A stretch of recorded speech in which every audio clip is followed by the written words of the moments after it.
Eu estou fazendo um trabalho sobre a mulher no humor, ou o humor e a mulher. Pois é, uma coisa que sempre me inculcou foi isso, que eram muito poucas as mulheres que É trabalhavam com verdade. humor. A gente tinha muita comediante, como tem ainda hoje, mas há que se distinguir a comediante da humorista. Né? A humorista é aquela profissional que produz humor na É, televisão, no que teatro, nos escreve, né? jornais. A comediante é aquela que representa, né? Aham. Dercy é um símbolo aí da comédia, não é? Mas então eu fui fazer uma pesquisa e eu estou desenvolvendo um trabalho sobre isso, sobre por que as mulheres tem tão poucas mulheres, hoje já tem mais até, mas tem tão poucas mulheres trabalhando com humor. É uma relação assim.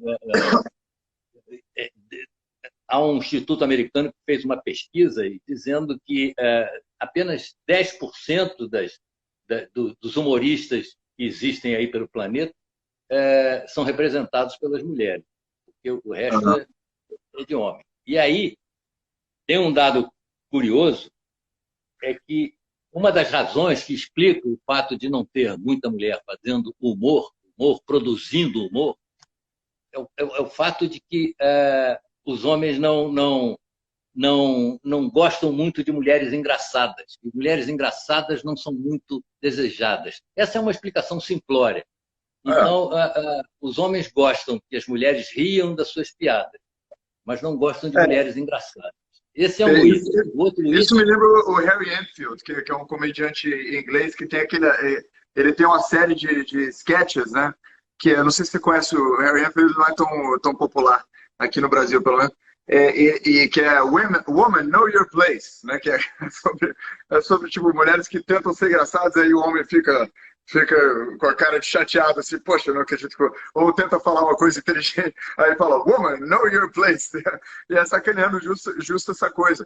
Eu, assim, você me permite me falar um ponto de vista, eu, sinceramente, eu estou fazendo agora um curso de palhaço, e eu tô vendo com o Márcio Libar, que é um grande mestre, para mim, assim, eu considero ele bastante.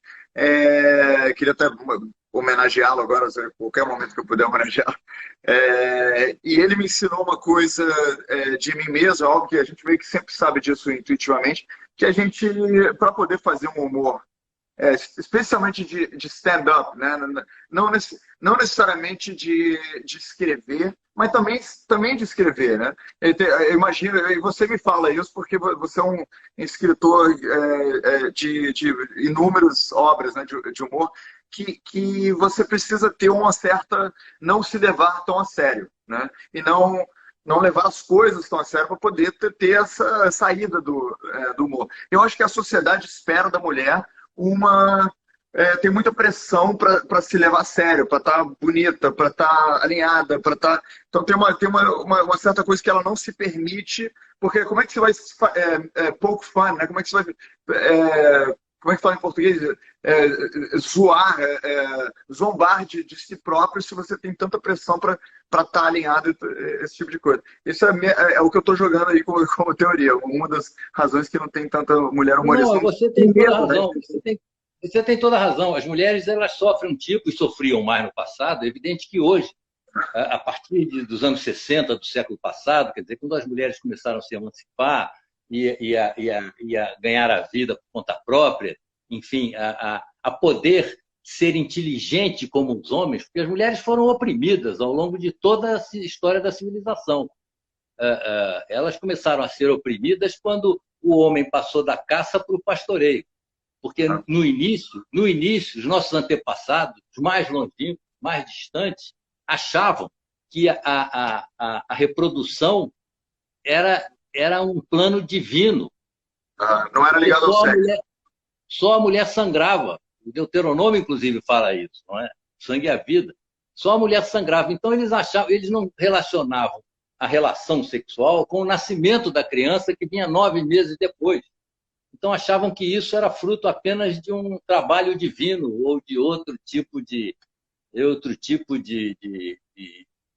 suposição. Mas o que eu queria dizer a você é que você tem toda a razão.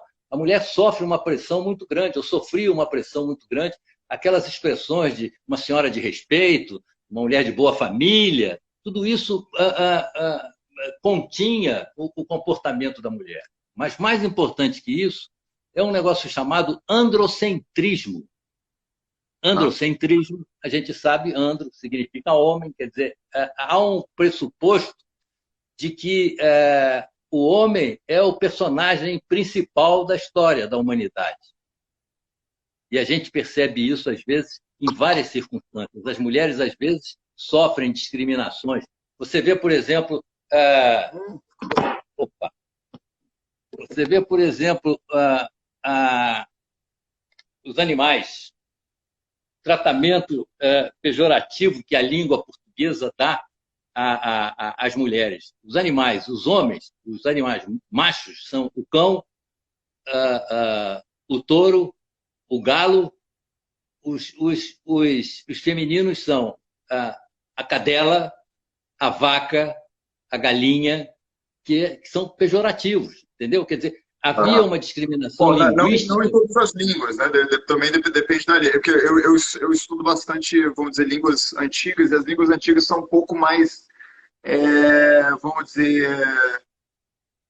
eu não sei por que exatamente isso, né, dentro dessa sua teoria, mas as línguas antigas são um pouco mais complexas nesse sentido, em termos de representação do masculino e feminino.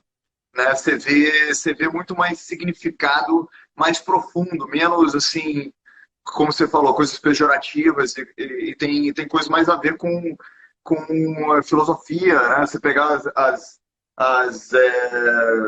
os sufixos hebraicos, por exemplo, eles têm junções de letras, que uma letra é masculina junto com a outra feminina, que faz uma junção de duas ou três letras que tem um certo significado. Mas o que eu quero dizer com isso é que por que será que depois eu vejo essa coisa assim de machismo mais exacerbado vindo depois assim da era medieval? O que eu quero dizer com isso? Não é que não existia uma espécie de patriarcado depois na sociedade agricultural greco-romana, da Suméria, etc. Claro que existia, mas eu acho que era muito mais simbólico, era com mais respeito ao materno, né, ao materno divino. Tanto que você vê que tem Ísis, Osíris, Horus, né, mitos, né, que começam com o matriarcado para explicar certas coisas, mitos antes do cânone bíblico, onde era muito menos patriarcal do que... Né, antes de se estabelecer o cânone que a gente tem hoje, por exemplo, que era muito menos essa coisa especificamente patriarcal. Eu estava falando do antropocentrismo, não é? É como se o homem fosse o padrão da humanidade. Você escuta falar, por exemplo, que a conquista do homem para o espaço, a evolução do homem, o cão é o melhor amigo do homem, entendeu? Quer dizer, está muito em cima do masculino, do homem. Quando você usa um pronome pessoal, eles servem para ele e para ela. Quando você usa o pronome pessoal, ela só serve para ela, não serve para ele também.